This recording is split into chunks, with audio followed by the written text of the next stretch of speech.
आपण जर विचार केला तर या ठिकाणी 200 कारखाने आहेत, फार तर 25 लाख रुपये एका कारखान्याला त्या ठिकाणी आपण बाजूला शेतकऱ्यांकरता काढून द्यायला सांगितलं तर त्या कारखान्यातल्या काही लोकांनी, सगळ्यांनी नाही पण काही लोकांनी असा गजब उभा केला आणि म्हणाले शेतकऱ्याकडनं तुम्ही पैसे वसूल करताय, शेतकऱ्याकडनं पैसे वसूल करताय. शेतकऱ्याकडनं नाही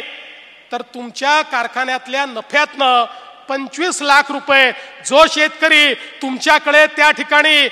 शेतमाल टाकतो, जो तुमच्या करता राब राबतो, हाडाचं काळं करतो, रक्ताचं पाणी करतो, त्या शेतकऱ्यावर त्या ठिकाणी अशा प्रकारची आपत्ती आली आणि तुम्हाला 5 रुपये द्यायला सांगितले तरी देखील तुम्ही मागे पुढे पाहता. आता असे काही कारखाने मी शोधून काढले आहेत ज्यांच्याकडे शेतकऱ्याचा काटा मारला जातो. आता त्यांना मी दाखवणार आहे की तुम्ही शेतकऱ्याचा काटा मारून मारून या ठिकाणी पैसा जमा करता आणि शेतकऱ्याकरता 25 लाख रुपये द्या म्हटलं तर तुम्हाला त्या ठिकाणी देण्याची दानत नाहीये.